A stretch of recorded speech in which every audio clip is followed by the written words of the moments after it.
Hello, welcome back to another League of Inches potty. Today we are doing round 17 tradies with an inclusion of Team List Tuesday that we obviously didn't get onto before State of Origin.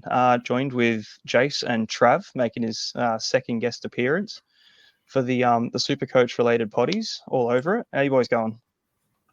Yeah, good, Jesse. Thanks, Yeah, mate. going well, mate. Thank you. That's Up good. the Blues. Yeah. Up the Blues, yeah. So I suppose we'll quickly touch on that. How good was last night? Awesome. Such a good, yeah, Trav, how good.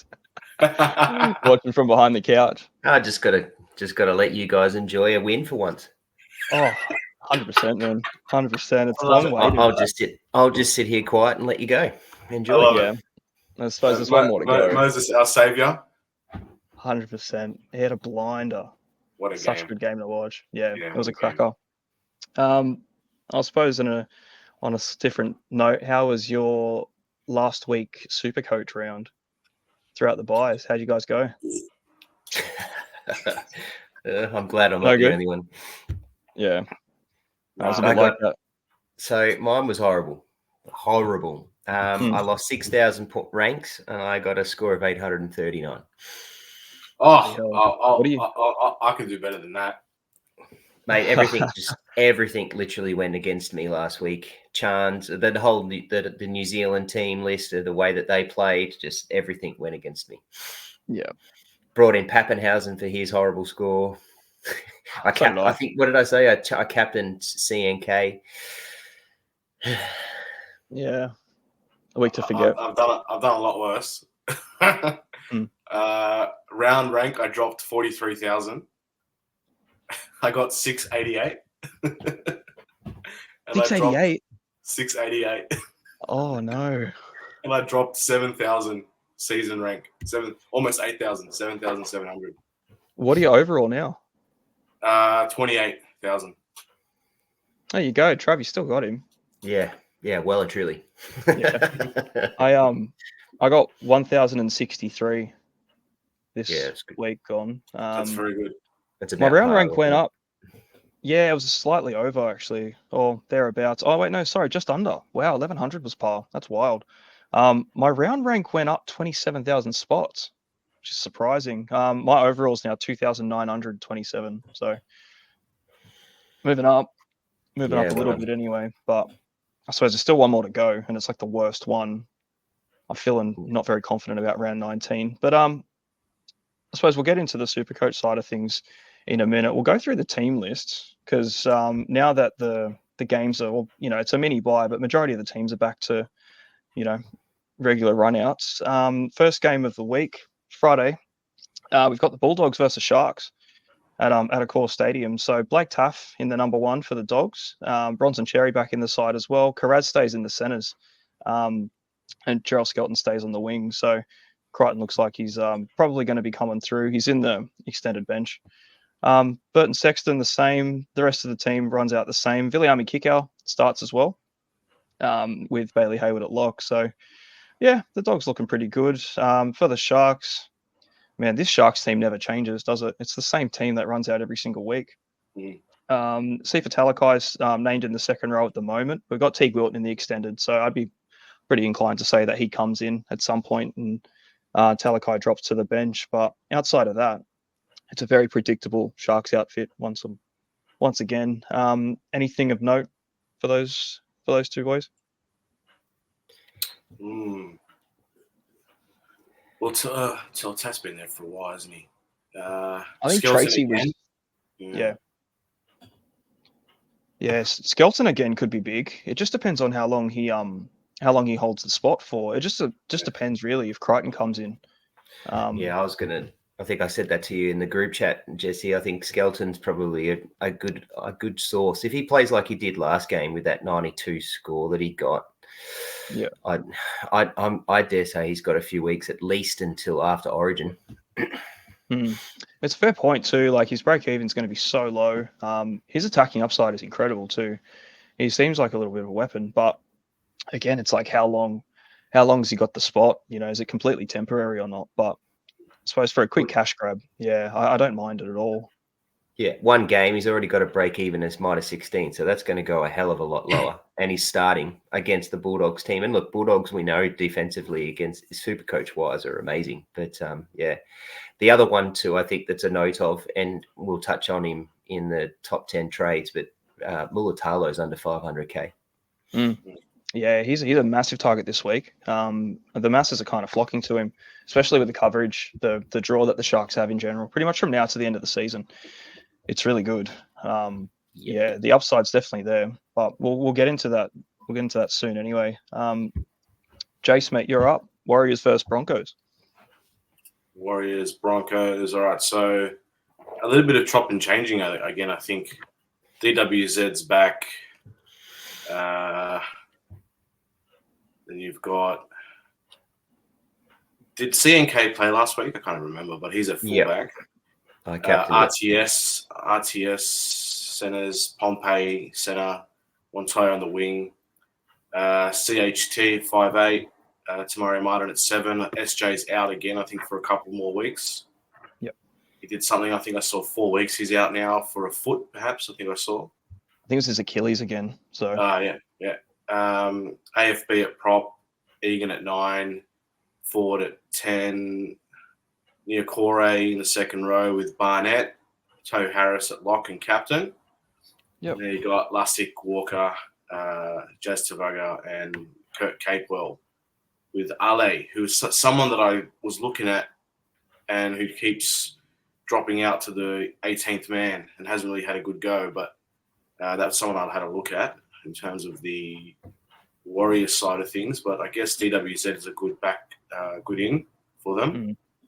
And definitely Supercoach relevant because he's the type that can just absolutely score a shit ton of points if he feels like it. For the Broncos, Sailor and fullback, Jesse Arthurs is back from injury, I believe. Katoni Staggs, Selwyn Cobbo, Mariner, that's your back line. Mam and Madden in the halves. Corey Jensen front row, Billy Walters 9. Willison starts, so it doesn't look like Haas is going to back up. Brendan Piakura, Jack Josiski, Kobe Hetherington at lock, and then your bench is Smoothie, Baker, Karapani, and Tapau. I had a look at Karapani as well for maybe some cash, but he's coming off the bench. I'm not sure how many minutes he's going to get there. And doesn't look like, obviously, Reece Walsh is going to back up either. So maybe a bit of an under-strength Broncos side. Reynolds still out. I'm not sure when Reynolds is back. Anything else noteworthy there? I suppose it just depends on Carrigan. Sorry, Carrigan as well, not backing up. Yeah, that's the thing. Like, they've got all their Origin boys on the extended, but it just depends whether they back up. It's a hard one for them to do it, though, because they are going over to New Zealand after going from, Brisbane down to Melbourne, then across the ocean. You know what I mean? It's a pretty rough go for them, but I suppose they're in a position where they do kind of need to back up. Like, they're not flying very high. The Broncos need a win. And especially at the moment against the Wires too. Like, it's a good chance to get some points because they haven't been very good lately. Yeah. But I suppose, is it worth the risk?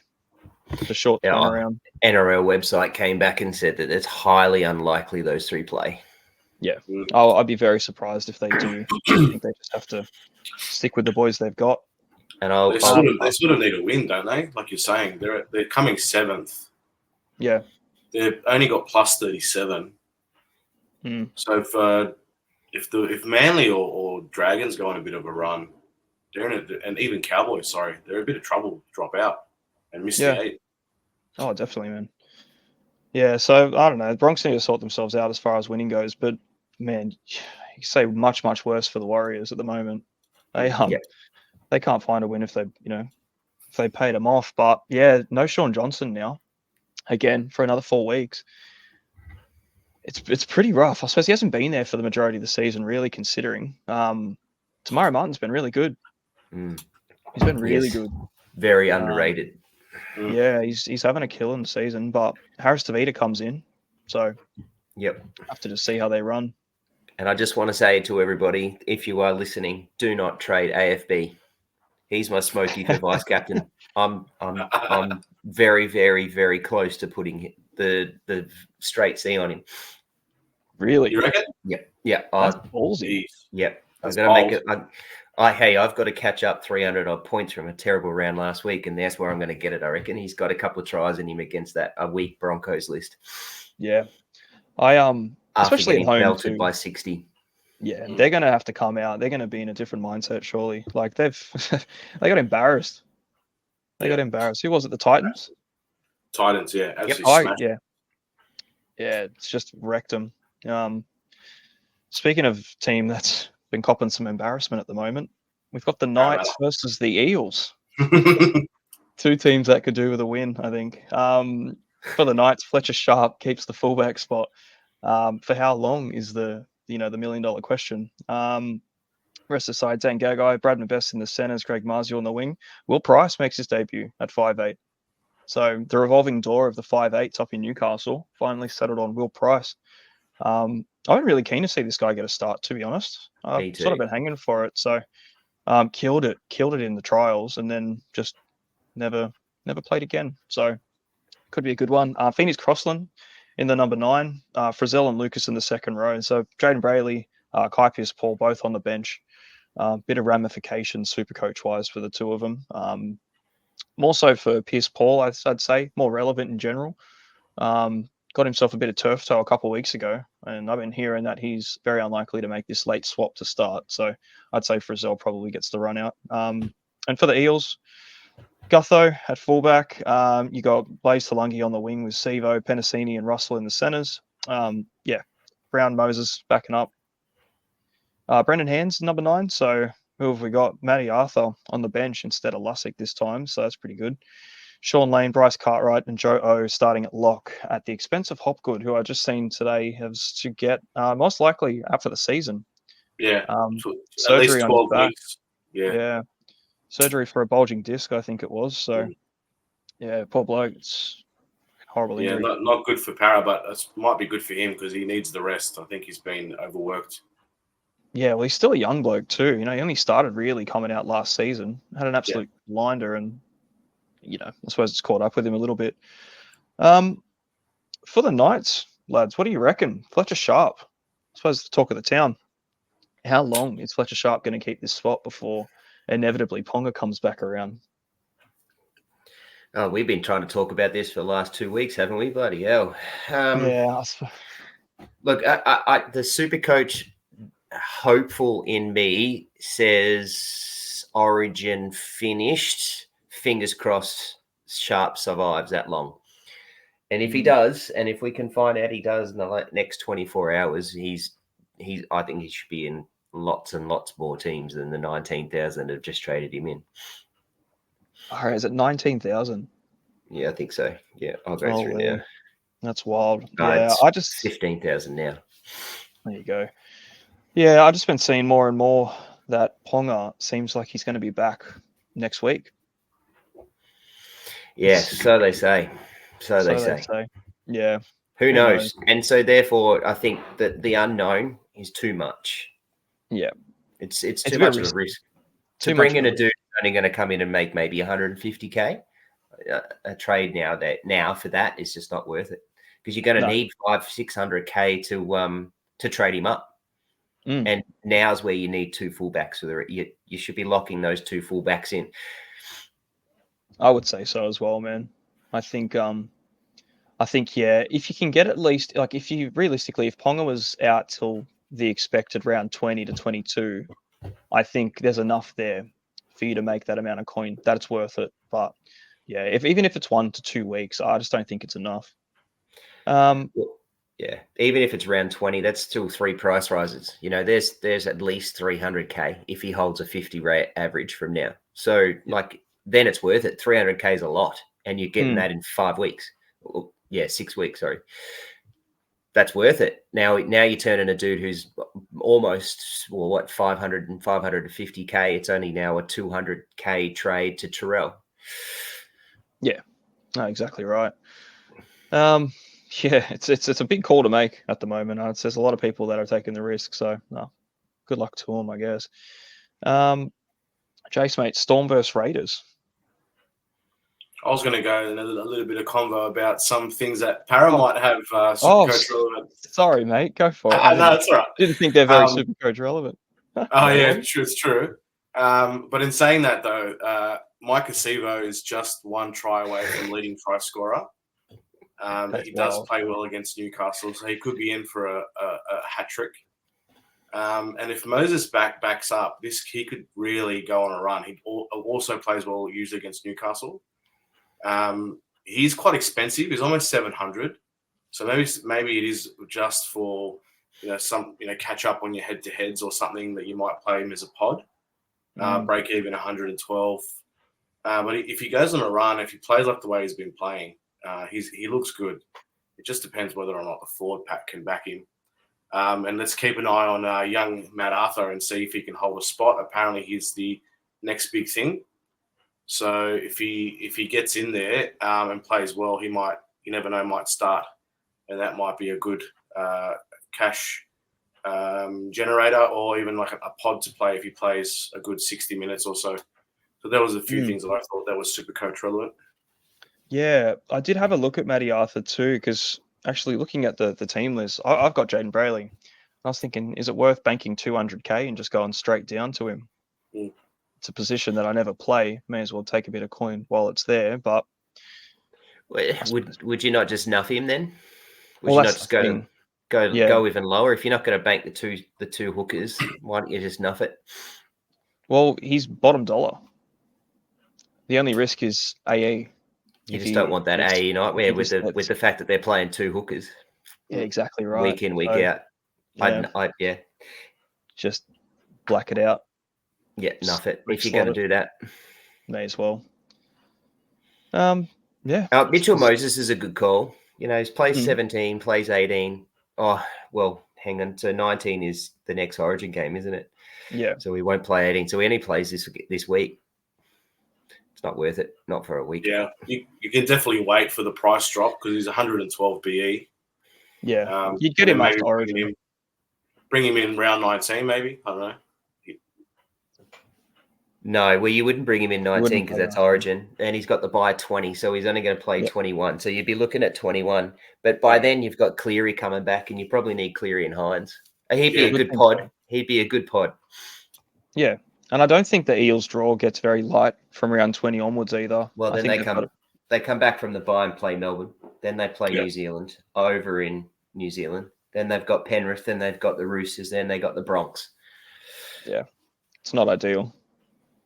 No, and do the Eels are not going to make finals? So do they really push him hard to play those last few games?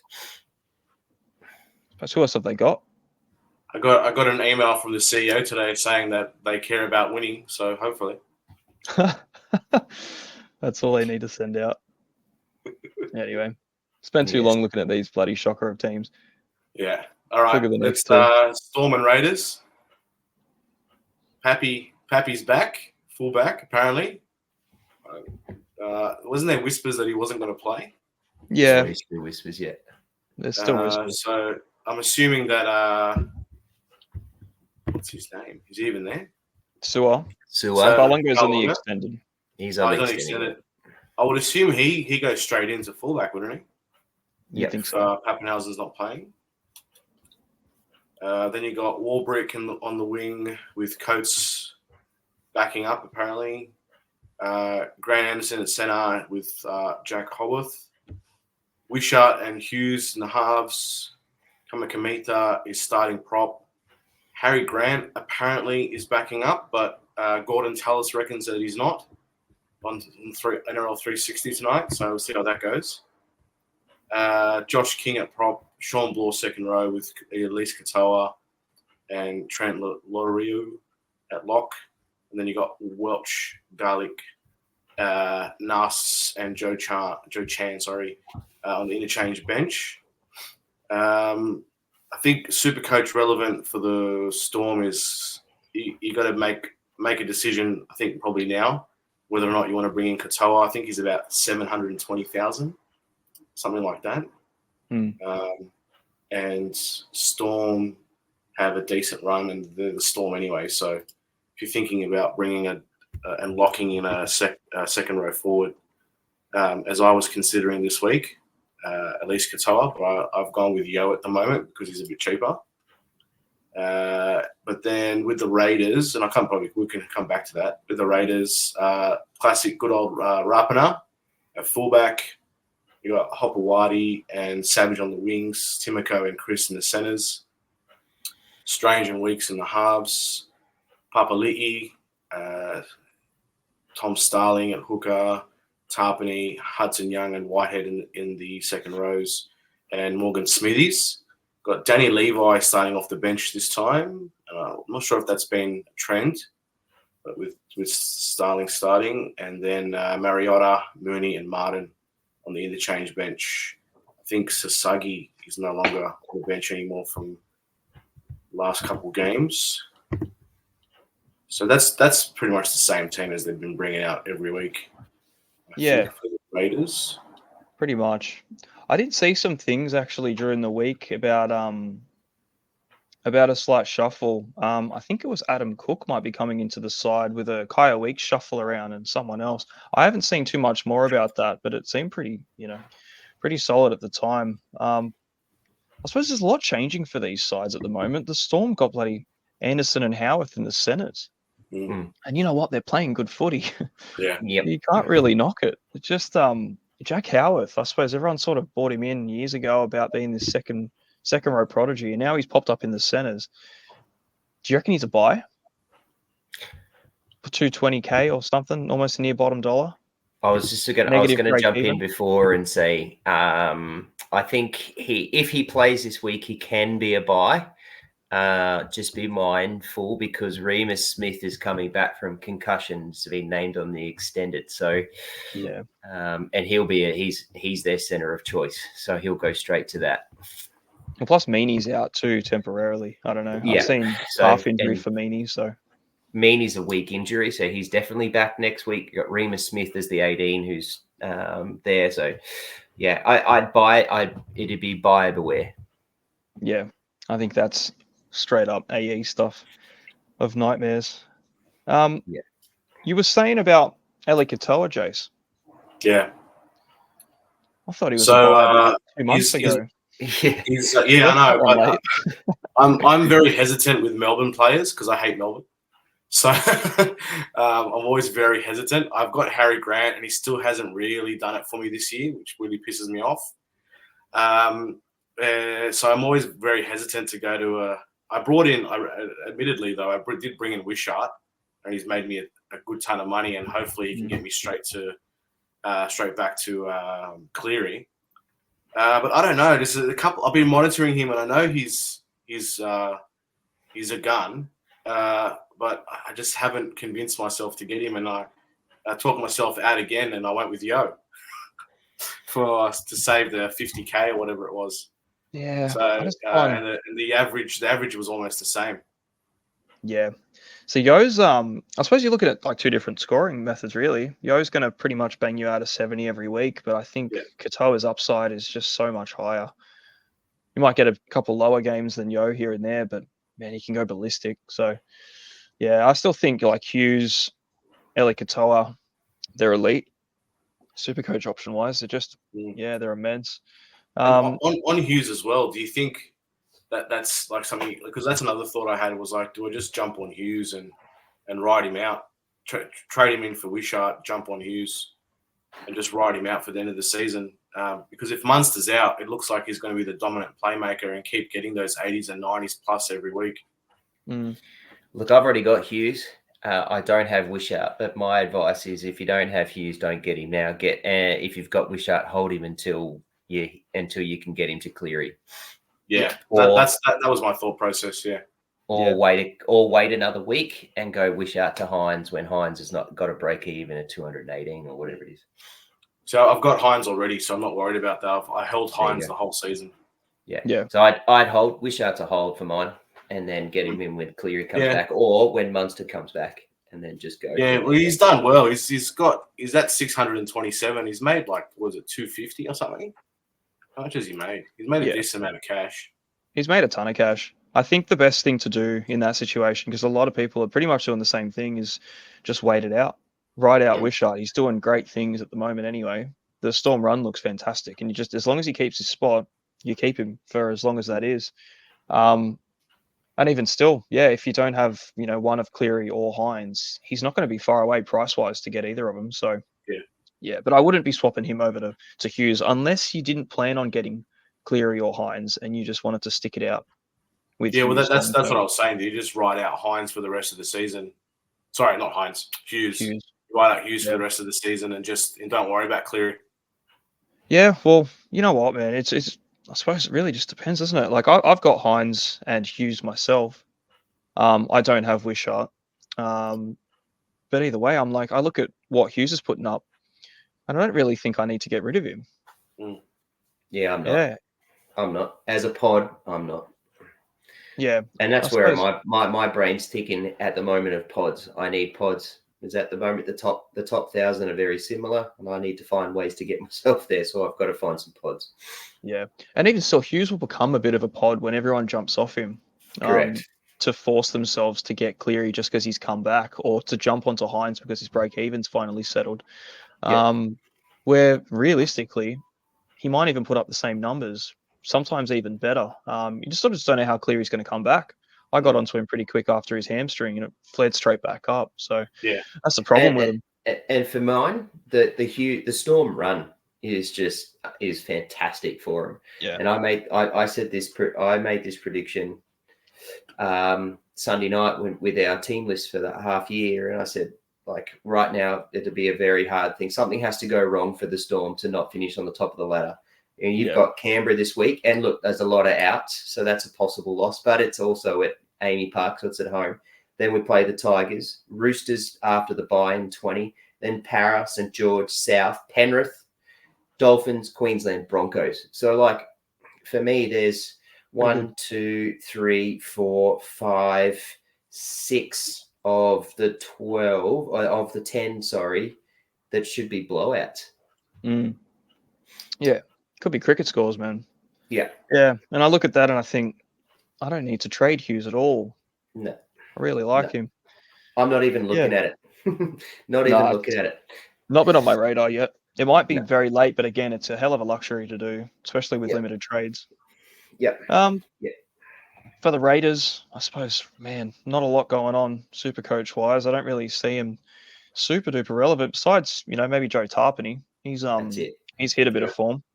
I bought him in a couple of weeks ago, and I can't lie. I've actually enjoyed the last 2 weeks out of him. He's been quite good, considering what AFB just put up. But I think there's a couple of viable sells, realistically. Smithies, I reckon if you've got him, probably worth looking elsewhere. The back line, I suppose, are always rotating, so there's not too much to look at. But Weeks has been doing good stuff, making a ton of cash too. He's very much in the same mold as like a Wishart if you wanted to upgrade off him. But yeah, just Raiders doing Raider things up the milk. The only thing I've got for Raiders is Strange for the dual positions. I've been moving him around quite a fair bit throughout the season, and it's been helpful. And he gets his 50s and 60s when you have to play him, so not the worst, but that's just my Supercoach relevancy for the Raiders. Yeah, I got off Strange play so long ago too. I forgot all about him. Yeah. Dragons versus Finns Sunday. Bit of a fun game, this one. Tyrell Sloan at fullback, Lomax backing up, named on the wing with Benny Hunt as well. You got Jacob Little. Jack DeBellin starts. His minutes have been up and down for the last few weeks. So we got Fatala Mariner, Jaden Sewer, and then Tommy Eisenhuth at lock. So pretty normal Dragons looking team there. For the Dolphins, I'll have to see if anything's updated with the late mails, but they've still got Hammer listed to start at fullback, but obviously did his AC joint last night there. Got Jermaine Azarko and Tessie New on the wings. Jake Averillo, Herbie Farnworth in the centers. Nick Arima and Katoa at half. Marshall King, man, Lemuelu, Ewan Aitken, the second row, Maxi Plath, standard Finns. So, yeah, Tavita Pangai Jr. on the bench as well. Sort of wait and see what happens with him if he starts and comes back through. But I suppose the biggest talking point out of this entire Finns side in general at the moment, I'd imagine that Trey Fuller comes in for the Hammer. potentially for a decent little stretch too. They play 19. It's obviously a bit of appeal there for the Dolphins players anyway. But I think they've both got the round 20 bye. So, anything of note, boys, for this? Not really for me. I've got Blythe, but I've been just using him as a dual to up and down as well. When he gets his 50s and 60s, if you need to play him. And the one time I didn't play him, he got 80, 85 or whatever. It's got to try. That's it. It's always the way. Couple of points. Beware of Zach Lomax. One, if he backs up, but if he does back up, he will miss out for Origin, no doubt, for 19. He's also got the bye around 20, and then he comes up against the Panthers and the Storm. So be very wary of a Zach Lomax. As much as I freaking love him, he was my bye of the year so far. But be very aware of that. And I'm watching very closely TPJ. Yeah. Very, very closely. Second game, played a bloody beautiful game against the Storm last week. He was a monster. He was tough for us. Yeah, that's his thing. He's just a beast. He can get an offload out anywhere. He's very hard to bring down. And I suppose he's just going to be dependent about his minutes. If he can get more than 30 odd minutes, I think he's great value. What is he, 345 or something around that sort of price point? Yeah. He's very cheap, dual position too, front and second row. I think there's a lot of room for him in a side if you got the balls to get him in, because obviously he's got his risk, but I think there's a lot of upside potential for him. So, outside of that, and then have a think of the likes of a Jermaine Osako, who's now probably the lowest you're going to get a Jermaine Osako over the last couple of years. He's someone to consider as well. Yeah. Well, actually, I think. What was that? Sorry, Jase? No, I was saying I thought about him because I was going to raise it a bit later, but the whole Garrick situation, he's still to be confirmed after his concussion, and I'm wondering if I should just go for him to Osako and just give up on him. Give up on Garrick? Yeah. Cool. They're off this week. They've got a bye this week. You'd have to assume surely he's fit for next week. It's probably a good thing they do have a bye this round, so you can get the extra week off, but I don't know. I feel like Garrick's got a better floor than Osako does. Obviously, both goal kicking, which is nice, but I don't know. Yeah. I don't like it, Jace. I don't like it. I'm an Osako owner, and I wish I had Garrick owner. I don't have him. However, I currently happy I don't have him based off his injury, and he's got a bye this week, which is a bit of a pain in the ass. But I don't like it. I wouldn't make that. That's a very luxury sideways trade. I have both of them, and I've enjoyed Garrick more lately than I have Osako, to be honest. Since I think I got Osako in probably round 10 or 11, somewhere around there. And he's been quite solid, but I think just Garrick's just been putting more out. Unfortunately, he likes to get knocked out very early into games. And if it's not 100 points, it's 3. Yeah. And it bloody sucks. So you just have to avoid that. And look, Manly is still in the finals hunt. They've got a bye this week. Then they play the Cowboys, Newcastle, Gold Coast, and then the Roosters. And then they've got a round 22 bye. Then they got Canberra, New Zealand, West Tigers, Bulldogs, Sharks. So they've got a really nice run. And it's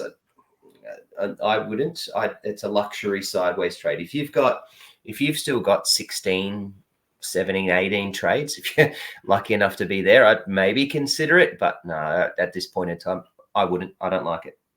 Yeah, no, that's fair. Another way to get him. Putting it out there as well. No, just because he's still to be confirmed. So it's just putting me off. That there's no return date after a concussion. Yeah, wait and see what happens next week. Yeah. Just assess next week. If he's still out by next week, maybe ponder, have a look around. Surely someone else pops up, I reckon. Next game, Panthers versus the Cowboys. All right, so we got Dylan Edwards backing up, and then Taruva and To'o backing up on the wing. Tago and Alamotti in the centers. Jack Cole and Luai backing up. Moses Leota to start at prop, Mitch Kenny at hooker, James Fisher-Harris, and then Scott Sorensen and Liam Martin backing up in the second row, and Isaiah Yeo apparently as well, like backing up. So it seems like all Origin players are backing up. Yeah. Laurie, Smith, Henry, and Eisenhuth on the bench. See if there's anything interesting on the reserves. Oh, you got Schneider at 18th man, and you got always like a Peachy was always a smoky to get thrown in if say somebody doesn't back up like Luai or Edwards and Schneider goes in. But other than that, I mean, it's a similar side. Then for the Cowboys, you got Drinky, who's been my one of my fullbacks since day one, and still is doing enough to stay in my team every week. Kyle Feltz and Braden Burns on the wing. And you got Jackson Purdue and Viliami Valet. And I've got a feeling that these names are fresh in the centres, surely. Well, I might be wrong. Jake Clifford at 5'8". So that's saying that what's his name? Jake's forgot his name. Tommy Dearden. Sorry, Dearden. Yep. Dearden's not backing up. Chad Townsend at 7. Jordan McLean prop. Harrison Edwards at 9. So Robson not backing up. Tamalola to start at prop. Lukey in the second row. And God help me if I could say this name. Fini Furiaki. Yeah. At second row. Sam McIntyre starting at lock. They've used Sam McIntyre in almost as the most versatile utility you've ever seen. And then Tom Chester, Granville, McKaylee, and Neem on the bench. That's interesting with McIntyre. He's played 9, centre, front row, second row, and now lock. It's almost like Toddy Payton's making a second Jake Granville for the Cows. Yeah. Good call. Just trying to cast a new mold for him and play him in every position. Yeah. I would say with the Cows, they did this last time too for the first Origin game. They basically named their entire Origin side on the extended, and every single one played except Robson. So I would be very surprised if they don't all back up. At the very least, maybe Robson sits out again. Yeah. But I would be very, very surprised to not see.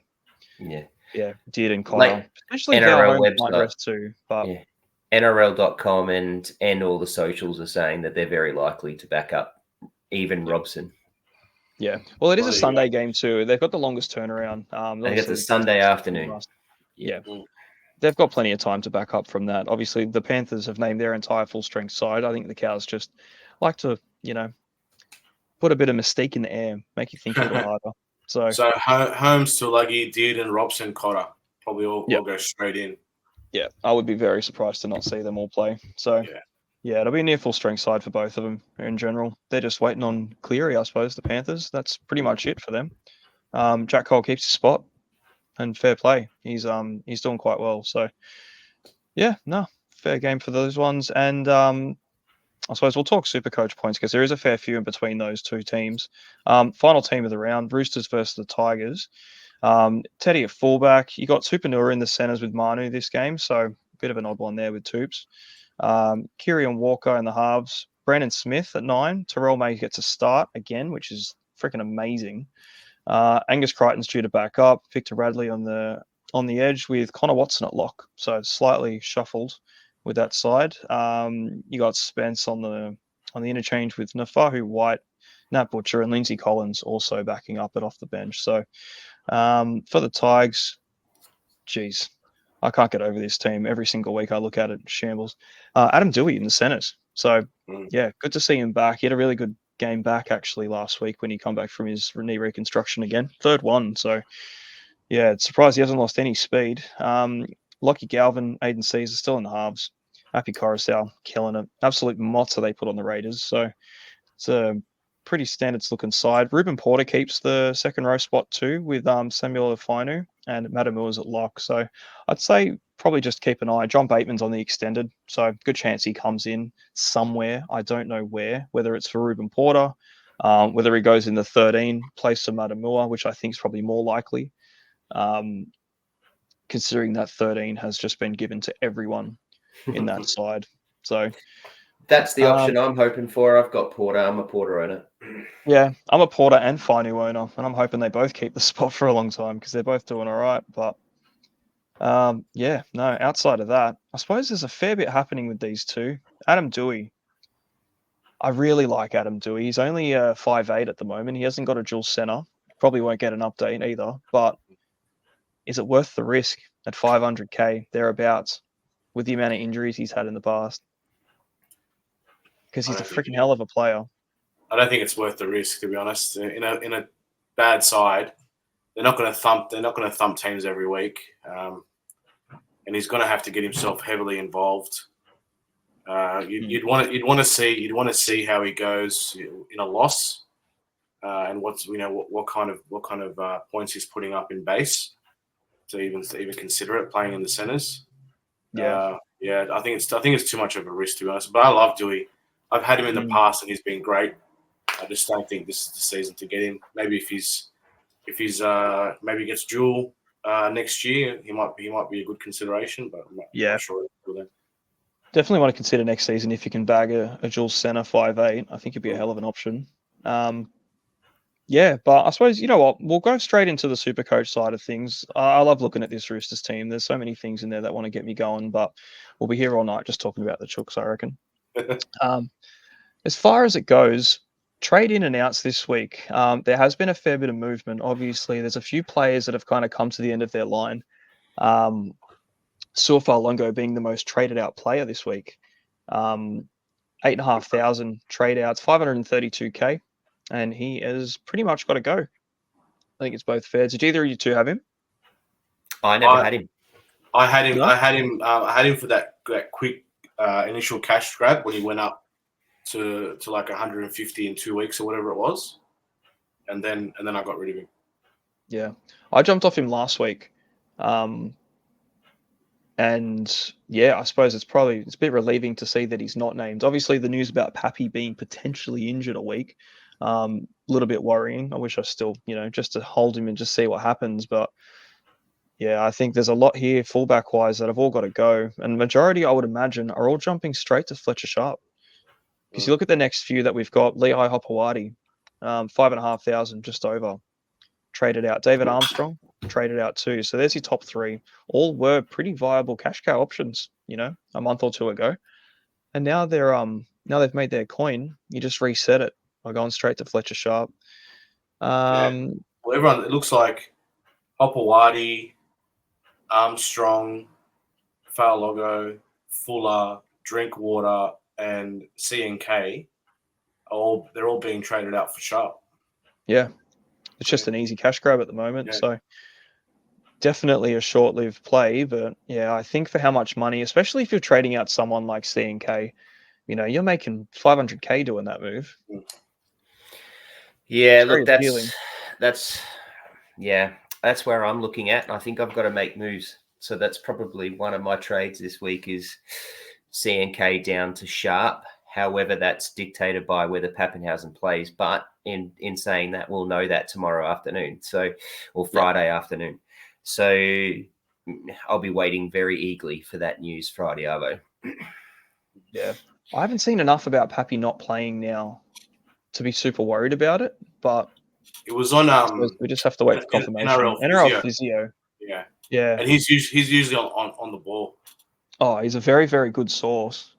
But yeah, just have to wait and see. I really hope he does play because a lot of upside. Number 4, Nafahu White. It's an unusual one, I suppose, considering. But again, there wasn't much of a play to begin with. Dual position, 2,700 trade outs. So yeah, sort of. Yeah, well, he got 14 or whatever last week. So yeah, he's kind of got to go. Jermaine Hopgood, number 5, never really hit the heights this year, unfortunately. Now he's gone, which is a bit of a shame. So He's the fifth most traded out, 642k. It's a lot more than I thought he would have been. Number 6, Kai Pearce-Paul, 541. Off the bench. Again, I don't think it's a massive necessity to trade him out unless you were looking to go someone like a Nakora, get yourself another round 19. He does play round 19, you know what I mean? It's just if you've got bigger fires to put out, I suppose there's a bit more priority. But do you boys have Pearce-Paul? No. And No. never had him, and I missed out on that. Same. Yeah, wow. He's one I traded out last week as well. So thinking about it, I'm like half inclined. Oh, so I wish I sort of kept him, but I'm glad I don't have the headache to worry about this week. Ruben Garrick's number 7 most traded, which is a bit surprising.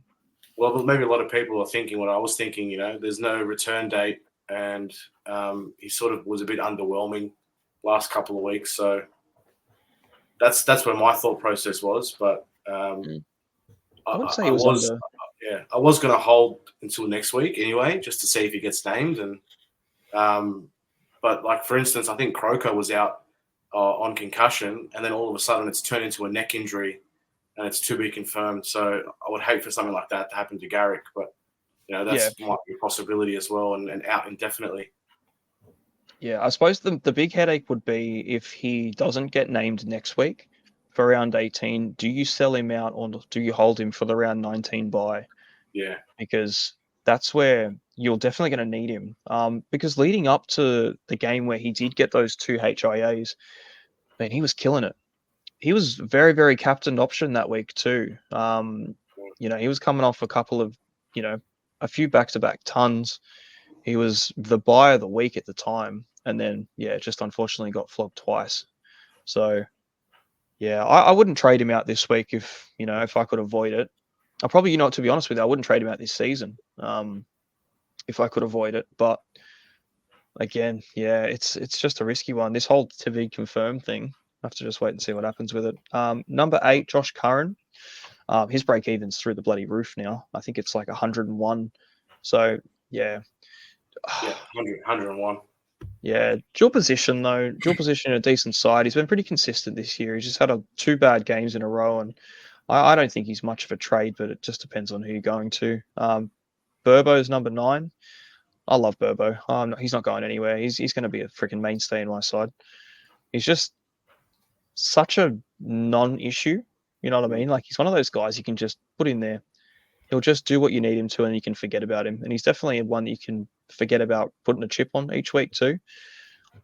Not too big of an issue. But yeah, pretty popular trade out. And then Jack Bostock as well. Freaking hell, people still have Bostock. That's wild. It was like a very nice early season cash grab, but I missed him. Did you? Yeah, I actually started with him in my team before round 1, and he was a last minute traded out. For who? In round 1. When I first started, I can't remember what I did in round 1, but I remember having him in there, and then just before the year started, I took him out. Yeah. Yeah, I had Bostock to start the year with, and I sold him pretty much when most people did, right before he scored that massive 100 and something points and went up an extra 100k, and that's when you probably should have sold him. So yeah, I jumped off a little too early. Man, the trade-ins are pretty interesting too. They're bloody big movers. Obviously Fletcher Sharp we know is the most traded in.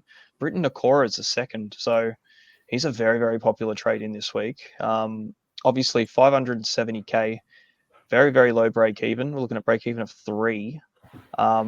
The run for the Sharks upcoming is fantastic. They play round 19. I cannot find a reason to not trade Nakora in this week.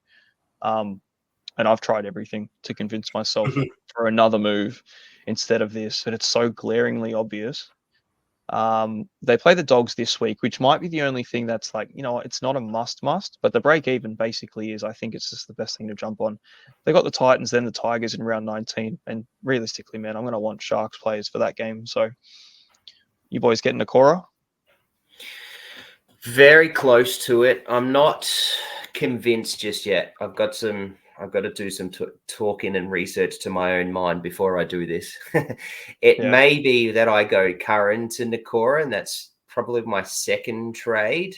I'm not sold on it yet. I'm just pulling up the numbers now. He had a great week last week.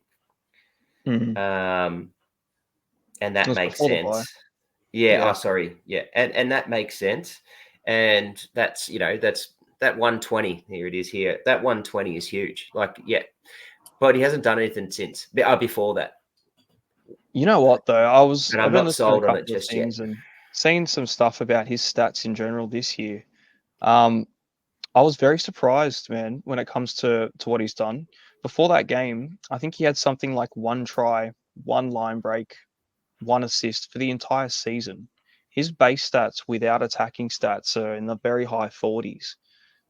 So the effort's there, but the attack hasn't been this year. And I think if you compare it to last season, where he was pretty much one of the top 3 elite second rowers for the season, averaging over 75 or something for the year, the base was the same. He was just getting more attack.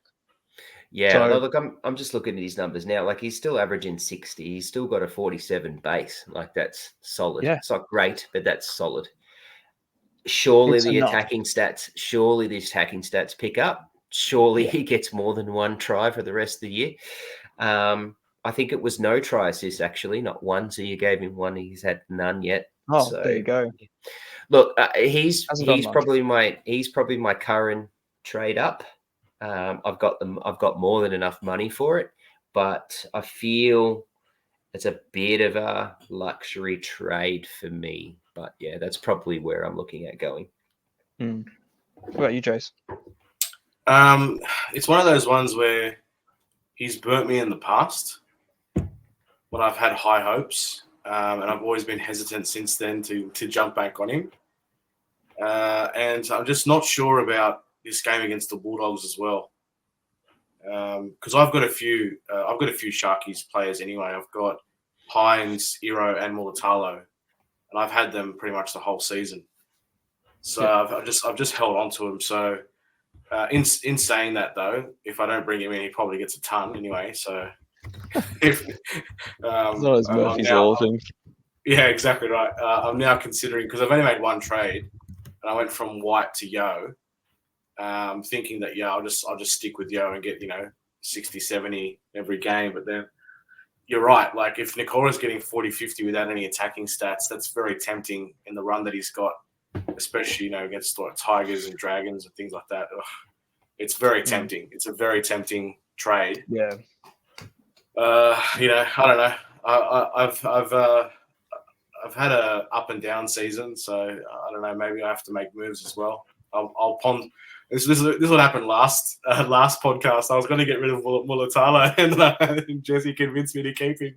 Yeah, I think it's just worth holding with the potential that's there for it. So I don't know. It's a bit risky just to flock to the Sharks, considering they haven't really been lighting the world on fire. But yeah, they've all fallen into a really appealing price point. That's the problem.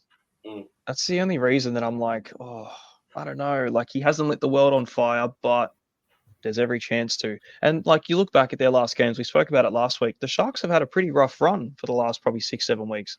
They've had a really hard set of games. And for him, to be averaging 60, with no attack, it's half expected. The upcoming games could be entirely different. They could be the same base, but with all the attack. So yeah, I'm pretty keen. I'm probably 90% the way there. I'm just trying to talk myself out of it. Third player on the list, Mulatalo trade in as well. I think the combo trade in between the two of them is really appealing. He's 492k. Again, I don't think it's a must buy this week. He's got a 73 break even, so I reckon that's probably thereabouts what he'll probably score against the Dogs this week if he gets some attack. Here's some funny numbers for you, all right? Mulatalo is a gun, and at 492,000 just makes me very, very, very excited. He was at 1.791. When I sold him, he's lost 300k. Like, that's, to me, it's just dumbfounding. But the fact is that he was at 791. Like, yeah, which shows how good his first part of that first half of the year was. He was huge. And look, and you're right, since They've had 6 tough games. So the Storm, Mulatalo gets 63 in that big win down in Amy Park. Then he gets 45 against the Roosters. Then he gets 22 against Penrith. Everyone gets a shit score against Penrith, so write that off. Then he gets 73 against the Para, 31 against the Broncos, 56 against the Dolphins. So it's not like it's, it's not bad. It's not like atrocious. And now because of that, we're sitting here licking our lips thinking I can get Mulatalo for $4.92. He's not a must get this week. You don't have to get him because they do play the Bulldogs, and we know how bloody good the Bulldogs are defensively for Supercoach points, and he's break even 73. I think he's going to get 50 odd, so you're not going to get him for much cheaper anyway. So whether you get him now or not, it's a matter of 20, 30K. But yeah, Jesus, that 492 is very, very tasty. Like for me, like I'm looking at my team and thinking I've kept David Armstrong because he hasn't played, so I haven't needed to drop him. So like that's 40K. I could push Armstrong up to Mulatalo, or that might be my play next week. I think between now and next week, it's definitely the right go. But it's one of those things where you don't want him to go, gangbusters 120 points, and then all of a sudden, that's a very expensive move. But even still, the break. I just don't think he's going to. And look, and even if he does, and he goes and gets 100, that's 30 above his break even. It's still not going to be like a huge price rise. So it's true. It's still only 20K. Look, I'm not good with the numbers, but I'm sort of thinking maybe it's around that much a rise. So it's not even he's still going to price you. He'd still be fucking 515 grand. Like for Mulatalo, so even then I'd still be seeing there how cheap that is. So consider I think that. the hard thing it's when you buy him in at 700, it's a hell of a roller coaster because he's so freaking expensive and his floor is so low. But when you get him for that cheap, it's like, who cares? If he scores 40, you're like, oh, that's fine. I didn't pay $1 million for him. So 100%. Yeah. I have 2 other fires that I think I might have to put out before I do that for him, and he might be my play next week for Armstrong. Yeah, I've got one fire called Dallin Mateni-Zalesniak, and I don't know if I can roll the dice. Thank Christ I got rid of him. I just freaking got him. I got him for that 16-pointer. So, yeah, big regrets, that one. But I don't know if it's worth a sideways trade to switch over to Ronaldo in the meantime. Something else to consider. Number 4, Gerald Skelton. Here's one for you, Trav. Very popular trade. Yeah. Well, at the moment, he's 2,463 trade-ins at the moment. I reckon that'll rise in the next 24 hours. I do have a rule, and my rule is don't go early. I've had too many times where I've been burned on going early, so don't go early. But geez, keep an eye on him. Seriously, keep an eye on him. But there's there is a few too many ifs as to what happens with that team in the centers. Yeah, definitely. I think that's got to be there. You've got to bear that in mind. Well, you're thinking about the team that's got to come back. Obviously, Addo Carr is due back at some stage. You got Stephen Crichton. You got Blake Wilson. You got Bronson Cherry, Jacob Carraz, Connor Tracy potentially, depending on where he settles in. Blake Taft's obviously at fullback. Man, they got a lot of players to work through. Like, where does Skelton fit in? I guess. It's just about for him. He's got to play. He's got to play like he did last week. He's got to keep playing like that. The second he has a bad game, he's gone. Yeah, and that's the risk you're going to run with him, and that's that risk. Yeah, and like his attack is. There's no question about how good he is in attack. It's more the defensive liabilities, and in a side that's so defense driven this year. One lapse in defensive efforts, and 100%, he's out of that side. So, but still, though, I think it's just if he does keep it, it's a freaking hell of a buy. Traded in Jermaine Azarko. So there's one for you, Jase. Someone that you've been keen on getting in, though. Yeah, well, every time that I see him score 150 odd and I don't have him, I always get jealous. And he seems to be the main strike, him and Hammer. They're usually the main strike. He almost always scores a try. He kicks well. He had a great game. Just I think, was it last week or the week before, where he scored the winning try, and Full I can't remember. field. It was last And week. He yeah, intercepted and ran the whole length. Yeah. then he kicked from the sideline or whatever. Yep. Look, he's a great player. He always looks good. He's relatively cheap as well for Jermaine Osako.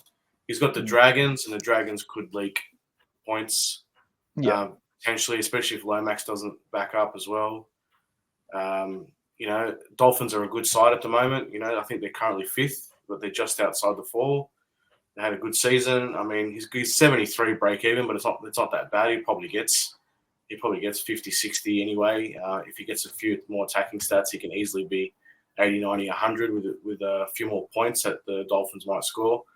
Yeah. But my only thing is that really I can only probably go to him through Garrick. I'm probably keeping everyone else that I would otherwise, because I've only got 130 in the bank. So I'd need someone close enough. And close enough is Talagi, which I'm keeping. Iro, which I'm going to keep. Mulatalo, which I'll keep. Strange, I'm keeping. So there's no one close enough that I could use. Maybe through Jules, I could get maybe drop Plath. But then Plath's a guaranteed 50, 60 every week. I don't really want to risk it on that. So I'd be inclined to trade out Strange, personally. Yeah. There's so much more upside. Yeah, there's so much more upside. Like, Azarko is a weapon. He's a freaking elite. He's genuinely an elite center wing, I reckon. He's in the top pack of them. Only a few weeks ago, he was 800K. Should have, realistically. I was holding him. I bought him before the buy started, and my plan was to run him for the entire buy period and have him as that guy. But yeah, the money would have been nice, but I thought, no, I just want to hold on to him. I think he's well worth it. So if I could afford the move from Strange to Azarko, I would definitely do that personally. I don't think you'd look back on it, in regret. I think you'd be very happy to make that move. I think that's a no-brainer. Yeah, I would. Yeah, if you genuinely wanted Azarko in, and your numbers for 19 are pretty rubbish, which realistically your numbers for 16 weren't very great, so I'd imagine 19's not looking too flash. I'd say it's probably well worth it. But yeah, so that's a fair point. Because I'm always jealous without Osako. So it's definitely a good move. Consider this with Osako, right? He started at 783 this year because of his monster year last year. He's now 614. So he's lost 168K from his starting price. He was at 829 in round 10. That's a really good drop, a really good rise. Still averaging 70. And last year, what did he get? 25 tries, something like that. He's got 9. So he hasn't had the greatest try scoring year compared to what he had last year at the moment. I think that's only going to get better as the Dolphins sort of get more confidence around the fact that they're a finals team in their second year of the comp. And so as that sort of comes, I think his rest of this year is going to be huge. So I'd be trying to find a way to get him in. I've already got him. Very, very happy. I got him. I think. I actually think I got him just before round 4. I think I waited on him because he had the round 3. But actually, yep, that's true. He had the round 3 buy, so I bought him in round 4 at 783. I'd love to have got him at 614. Yeah, I got him for. I think he was in the 600s. I got him the week that he scored the 140, 155 or whatever he scored. And I vice captained him that week in week 9. I traded him in, VC'd him. I like to VC the person I trade in every week as good juju, just to see if it pays off well for me. So I vice captained him, and yeah, he went ballistic. And I thought, this is the best trading I've ever done. So I was very happy to loop him that week. But hasn't hit those heights yet since that week. But yeah, he's a very, very good hold. It's a long-term hold too. You'll end the year with him, I'd say, if you get him in. Yeah, that's right. The only thing to bear in mind is that he doesn't play next week. He's got a buy rate at him. So it's not you don't have to get him now. I would probably find a way to get Mulatalo first and then bring in Asako in round 20. Yeah, or 19 if you need the number for 19. So, oh, my bad. Yes, sorry, 19. Next most traded in. This is one that I was very, very heavily looking at, and I freaking love him to death. Brian Toto, minus 23 break even, which is freaking it's unbelievable. He's 776k. He's 776k with a minus 23 break even. I haven't seen that kind of stuff in. I don't know when the last time I saw a break even like that with a price point like that either. Especially for him. But yeah, man, what are your thoughts on this one? Because I'm so close to just running this pod and getting Brian To'o in. I can't afford him and can't find a way to afford him. So 776 is huge. I love him. I absolutely love him. And I said to you, I think I said on the podcast how much he's flying under the radar. Yeah. No one has spoken about Brian Toho on the this year. Barely spoken about him. You don't hear nothing of him. No. And yet he's still averaging something like 77.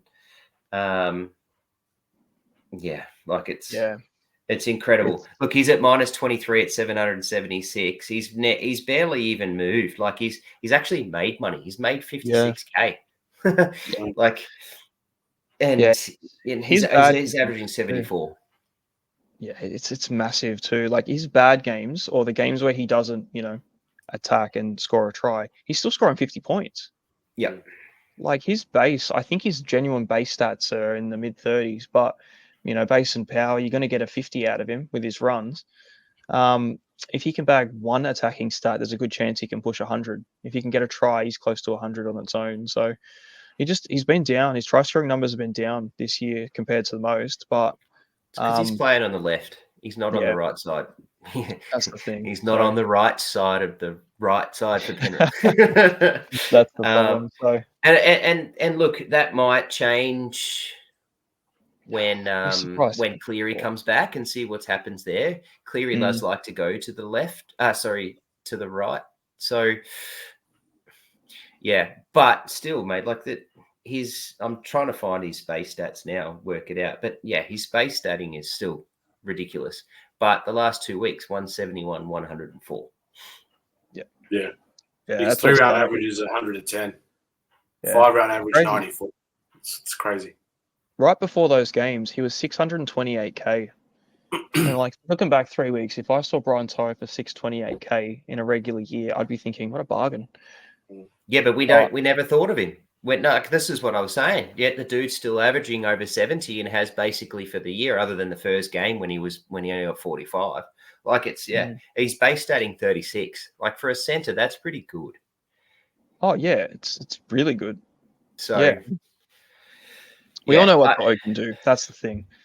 But yeah, is it worth a buy-in now? I suppose it's either now or never. And if you've got the money to spend, I really like it. I really do. But so do I. Absolutely agree with you. So do I. I can't. If you can find a way to do it, then I can't afford him. Would love to, but can't do it. I've got Burbo in my centers. So I would be looking at like my front row and second row are quite heavy. I've got a lot of money spent up in my front rowers. I've got Fanua Blake, Tarpany, Terrell May. I've got a couple of gun second rowers. I'd probably be looking at moving Cotter out, moving Burbo up, and then just nothing out Brayley. And then I can afford Toe very comfortably. And I've pondered that play this week, and I just don't know. But he's very low ownership in the top group too, even just overall. What is he owned? He's owned by 7% of teams. This is the best winger in the comp. Playing on the left side, though. Playing on the left side. Yeah. So I think, the average is kind of inflated by those massive scores between 50 and 100 and 170. It's very easy to skew the numbers a little bit, but he's such a gun.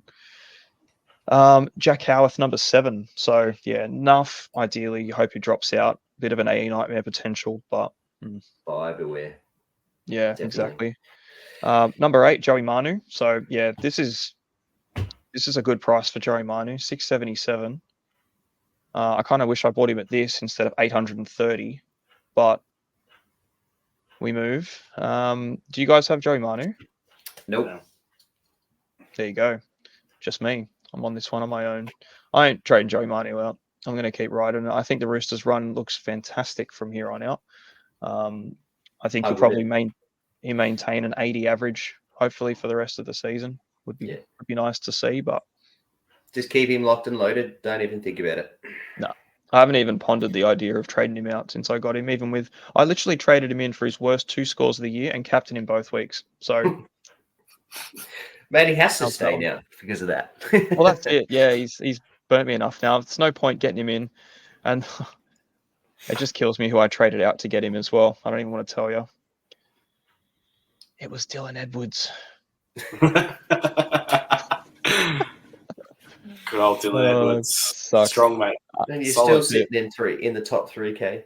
Unbelievable. Yeah.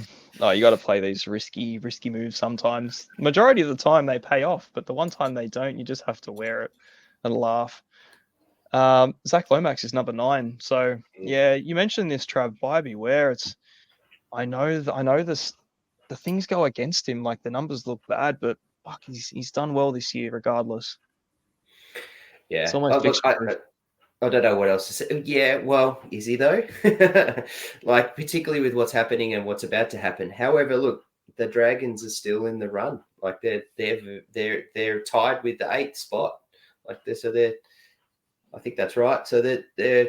Yeah, it's expensive. It's a big break even. He's going to miss out on 19 and 20. Yeah. Well, he's got a break even of 2. So it's the exact same boat as Toto. I think considering their prices as well, 779 to 776, I'd be jumping on Toto personally. But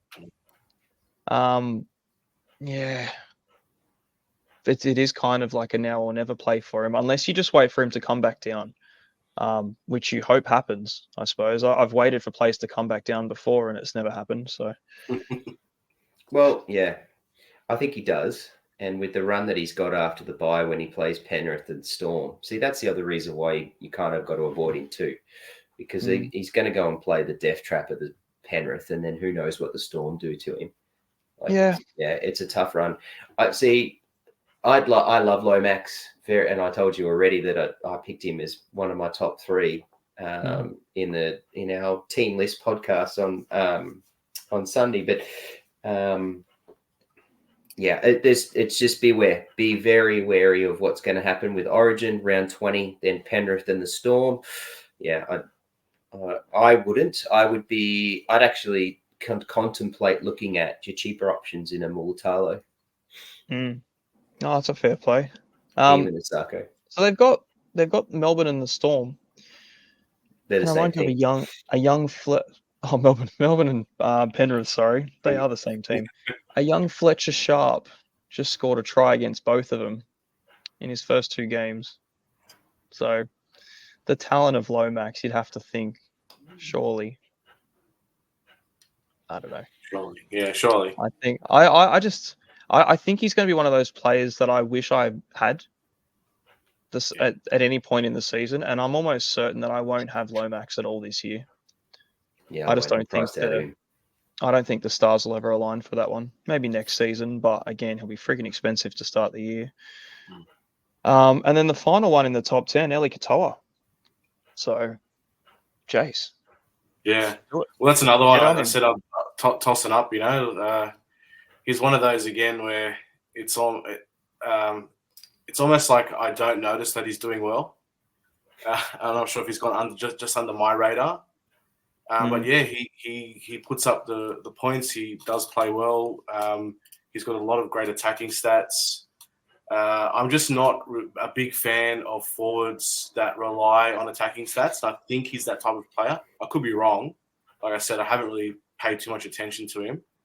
But I'd be more inclined to go with like a Yo that might get, the 70 every single week. But in saying that, if you are chasing points, you are chasing your head-to-heads, it seems like a pretty good trade. I mean, he's at 74 average, 73 rounds, 79, 5 rounds. lot of upside. Obviously, playing in a good Melbourne side who are coming first. Could score heaps of points. He always does get a try as well. He is a bit of an attacking threat, especially with that short pass.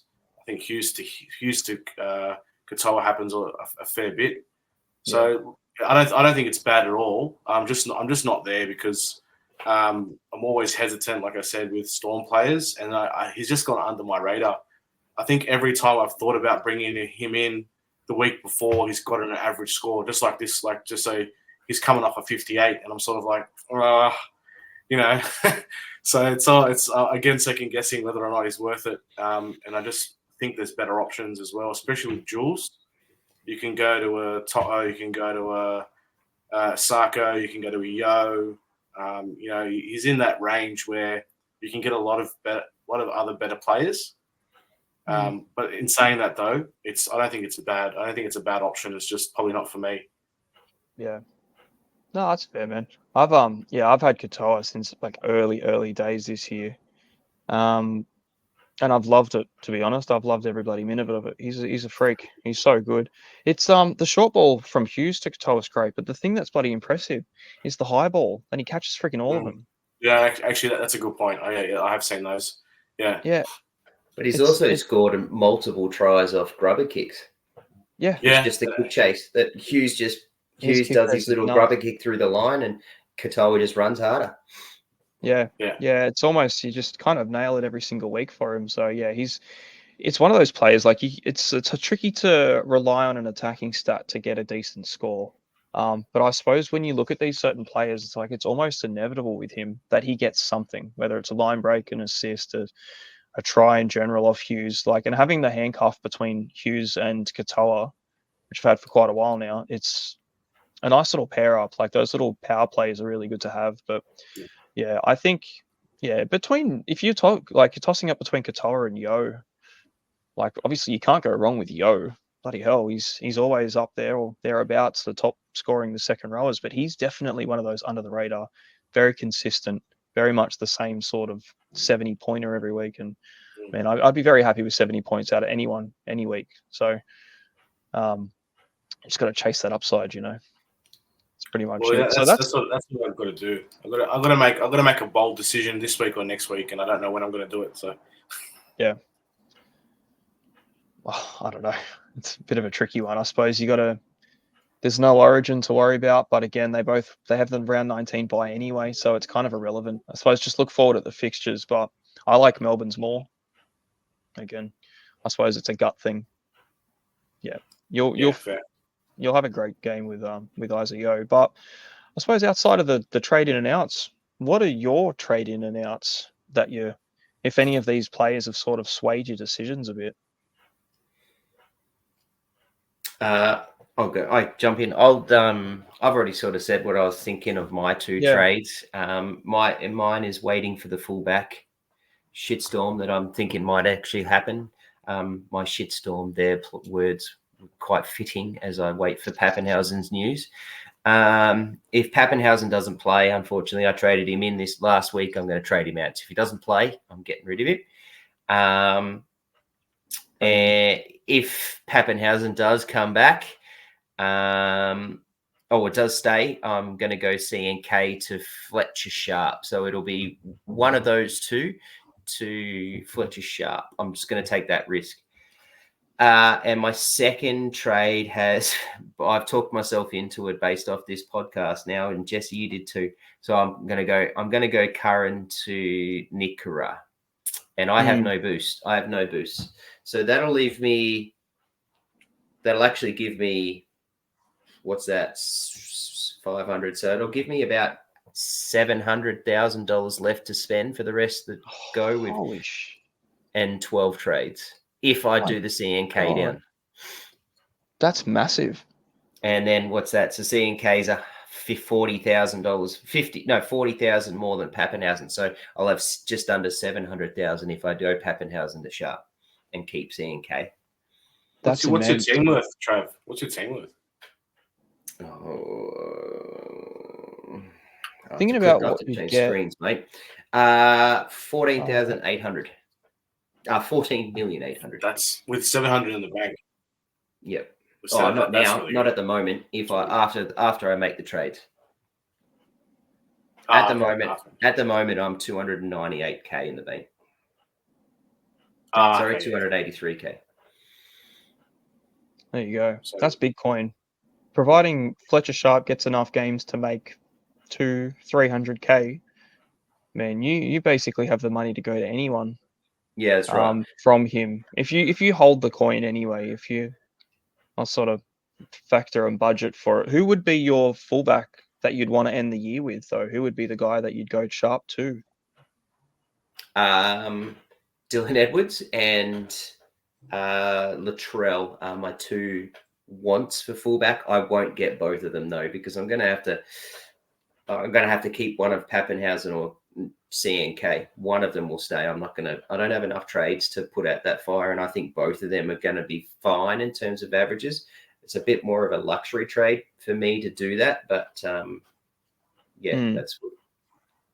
that's my plan, because that lets me trade. I'm still holding Luke Brooks, because of his duels and what he's been able to do over the Origin period. I'm holding Brooks, and he dropped too much money for me to find it worthwhile trading out. So I'll end up going Brooks to one of Hines or Cleary. So that's my plan. Very nice. Good. Yeah, it's bloody good, isn't it? Far out. I wish I had that much coin. Shit. Yeah, I'm at the moment, I'm just looking at, I've got a billion different little options for myself, but I think I'll be looking at Cotter out. I've got him in my second row at the moment. My front row is very heavily invested.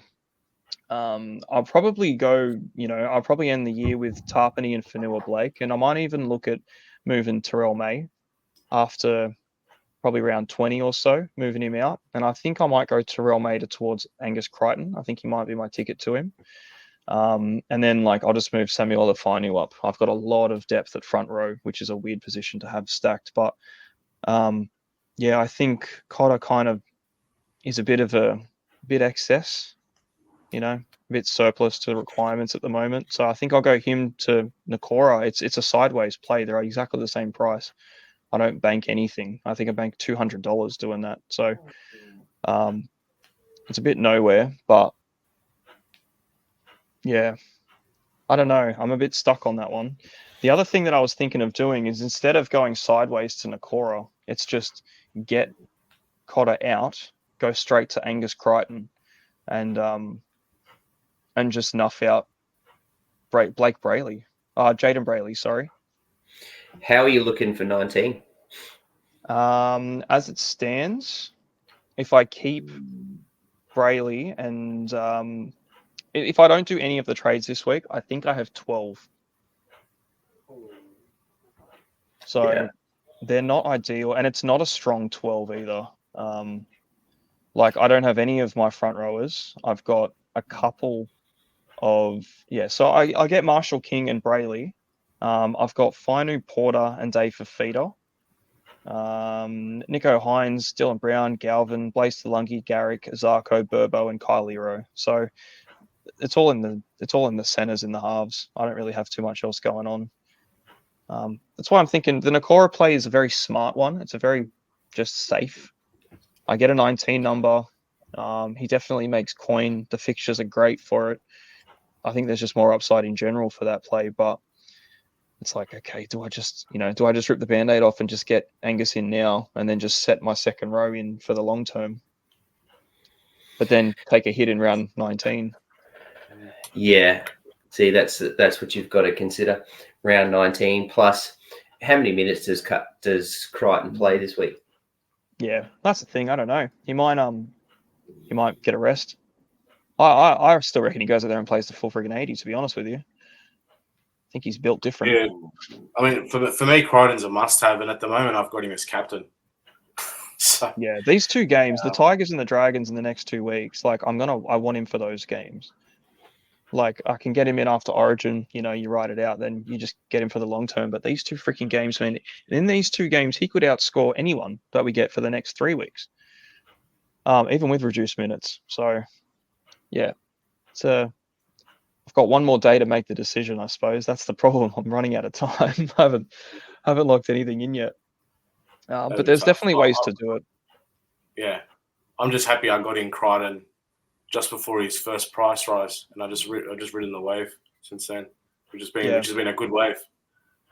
I got him in at the same time, but as soon as it came around to Origin, I traded him to Fafita.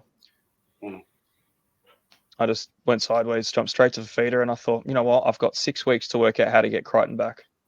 So this is pretty much the 6th week or thereabouts to try and do it. So it'll either be Cotter to Nakora, and then I'll play smart. I'll ride it out. I'll take a 2-week hit. I'll get 19 coverage, and then I'll probably work a way to get Crichton in then. Or I'll just do it now and set myself up probably in a bad position for a couple of weeks, but have the best second row in the game possible. So I don't know yet, but I'll keep you posted. But yeah, is there? I suppose that's probably we've pretty much covered everything. To be honest with you, in depth too. There's a lot in this one. We've gone for quite a while. Is there any sort of finishing notes? Any players that you're keen on that haven't really come into discussion at all that you'd like to mention, or you want to keep them a bit smokier so you can drag them later on? Well, I'm very happy with my forwards at the moment, but I feel like you're convincing me to get in Nakora, and I think I might do Nakora and Asako.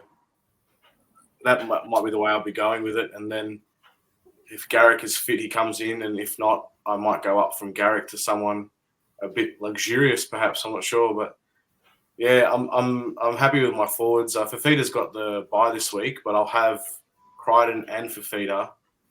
I'll have Fanua, Blake, and Haas. So Nakora, I guess, is a luxury as well if I want to bring him in. I'm still not sure with Dylan Brown. I've ridden the wave for him at 5'8". I've had him the whole season, and he hasn't done bad, but I'm just not sure if it's worth going up to Hughes maybe from Brown. Because Hughes has been getting massive points, and he's doing all the work with no Munster. It's just very tempting. It's very tempting. Yeah, I honestly, I started the year with Brown. I had a couple of moments where you think, oh God, the Eels have been pretty poor. Brown's going to take a hit. He hasn't. He's kind of been a consistent, solid 60 plus. I think he's kind of the least of my concerns, to be fair. But again, I think it just depends on how much you value and where you go with his coin. Between Brown and Hughes, what's that? 150k? Yeah. Brown 654 and Hughes is 802. Yeah. A few weeks ago, maybe, when Hughes was cheaper. I don't know. I feel like that's a lot of coin to spend up to lose a duel in the first place too. You know what I mean? The duel is very handy. That's you're right. Luxury, that play. Yeah, surely you got some other fires to put out more than that one. I don't know, to be honest. My biggest concern is Garrick at the moment, because he's almost 700,000 in my team, and he's just doing nothing, and it's just killing me at the moment. I wouldn't say he's doing nothing. He's on a bye this week. As others have. He hasn't. When he's at centre, and Manly doesn't score points. It's just he has a horrible game, and I just don't know. He hasn't had any horrible games, but he hasn't had, other than when he's been knocked out. Yeah, he's been good. I'm just gonna go through Garrick's scores because honestly, I you can think he had some bad games. Man, he has genuinely been a freaking weapon this year. He got knocked out. He got 9. He got knocked out twice and got 9. Friggin', that's good innings, I reckon. That's not too bad. 93 points the week before, 69 before that, 101 before that, 36. I think that was actually just a poor game, to be fair, the 36. But again, he's human and he's playing center. The week before that, though, 102. And the one before that, 145. That's insane. Yeah, I don't know why you're considering trading him. He's got more hundreds than he does games below 30. I think he just pissed me off last week. How dare he get knocked out twice? Yeah, twice. Well, he doesn't know how to tackle the freaking moron. He doesn't have to. It's not, man. It's not about how they play. It's about what they score in Supercoach. Exactly right. This is what podcast is. Yeah. Honestly, I could go the whole week not watching a single game and still make informed decisions on their points. It's the whole point of it. You think, oh, he had a killer. It's like, no, he had an absolute shocking game. I think you look at like Richie Kenner in the first week and you think, fuck, this guy killed it.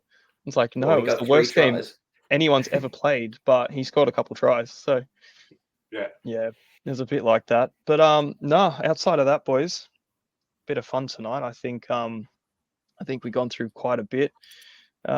Yeah, no, I appreciate it. I'll see you guys probably quite soon. Well, we'll do another one of these coming up in the next few days anyway, but any final words, lads? Not from me, other than if you want to talk about some VCs and Cs. Oh, yes, true. Completely skipped out of those guys. Yeah, I'll just tell you, I'm going to go VC Hughes this week. Against the Raiders. I think that could be an absolute bloodbath considering what they just copped. And I'm going to go C on Teddy against the Tigers. Yeah, I think I'm pretty well locked in on them. I think that's a great. What about yourself, Trav? I am VCing Fanua Blake, but very tempted to just straight see him. I just think he's going to watch him get 2 tries and 120 points this week. Lock that in. Take that to the bank. And then I'll see Hughes. See Hughes. I like it. Yep. Yeah, I think Hughes is in for a big one. I see Dom Young. Oh, God, it could be anything, that. Yep. Jase? I like those. I'm tossing up VC between Hines and Edwards. I feel like a lot of the conversations I had last night with the boys watching Origin was, can you imagine how Hines feels watching this and all the talk about Moses? So one would think it can go 2 ways. He has a shocker, low confidence, and doesn't play well and struggles. Or he really steps up and says, look, Moses played well, but you also missed out on me. And this is how well I can play. So I'm hoping it's the latter and he plays really well and he's a viable VC. Or I might go a safe VC with Edwards, who will probably get 80 to 100 against the North Queensland side that leaks points. Edwards plays Sunday afternoon. Yeah. Is he last game, is he? Second last game. He plays Sunday afternoon. Okay. So then the other option is I do a very, very tight Crichton VC with Edwards captain and see who does Crichton better. plays the very last game on the Sunday, so just. I thought Edwards. Oh, okay, sorry. So then it'd be the other way around. Yeah, VC Edwards, C Crichton. Yeah, I'll do a very tight VC Edwards, C Crichton, and see if Edwards does anything, amazing, because maybe then Crichton might not play, or I don't know what happens with the last minute changes after Origin. But I was very confident to put the C on Crichton straight away, given the matchup and he's projected, and especially how well he played at Origin. But then my VC is like maybe Hines, maybe Edwards. I don't mind Fanua Blake as well. He probably has a big game. He got 34 last week, so he definitely needs to step up. But yeah, I don't know. I've been except for a couple of Drinkwater's big scores, I've been pretty crap on the captains this year, to be honest. A few of Hines' big scores here or there, but I've always almost missed my highest scorer, and I've been going with like an Edwards for a very safe 70 or 80 as captain. So those have been my plays. I haven't been taking many risks with my captains, so that's what I've been doing. Yeah, I think pretty much you're probably going to get, I guess you probably have gotten a lot of 100 scores out of Edwards captain, which would have been nice. Yeah, I think getting captains right this year has been the difference. I haven't gotten captains right at all. I think I've got maybe 5, 6 decent captain scores. The majority have been quite mediocre. And then sometimes I look at my entire side and I think, shit, I've literally picked the worst scoring player in my 17 to captain. And I'll be captaining like a 40. And I'm like, I think it's easier to get anyone else. I'm half inclined to just captain Burbo and probably pay off one week. Considering everything else. But yeah, I don't know. I'd just be a bit wary about Crichton's minutes as the risk. Yeah, true. That's the only problem. Do you think? Yeah, that's a really good point. And do you think the Roosters blow the Tigers off the park? And if they do, Crichton's sitting on the bench. Probably gets a rest. Yeah, you're right. Yeah, it's one of those games they can definitely afford to give him a week. You know, considering after Origin 1, they had a bye straight after that. So he got a week off anyway. We didn't get to see him back up and see what his potential minutes were. The only benefit is it is the very last game. And if there was going to be a chance for him to get the full game, it's that one. Yeah. So that's what kind of makes your decision a little trickier. If it was a Friday game or a Saturday first game of the day kind of thing, I don't know, you roll the dice a little bit, but yeah, either way, if he plays 50, 60 minutes, man, I still think he kills it. So yeah. All right. Well, Trav, thanks for reminding us on captains. There's a bit to talk about there. I completely spaced on them. Yeah. Anything else, lads? I can't think of anything now. No. All good from me. Thank you. We got a lot. Yeah, we got a lot of decisions to make. Yeah, we still do, and we've had an extra day to make them as well, which has probably made us think a little too hard, outthinking the room. Teamless Friday is going to be the big choice. That makes 100%. The choices. Yeah. Perfect, and especially about Pappy. But yeah, no, thanks for listening, everyone. It has been a bit of fun this, so be sure like, subscribe, follow the boys, become a subby. Plenty of content, honestly. These guys are relentless. The amount of people that are in the League of Inches crew now, I think there's enough to cover a pod almost twice every day. So good bit of gear. But again, Trav, Jase, thank you very much. Good luck this week too with your Supercoach, with your trades. My messages are always open. I'm more than happy to talk more Supercoach than freaking anything else in life. So take care, lads, and I'll see you guys in the next one. Appreciate it. Good luck. Hope you all kill it. See you, mate.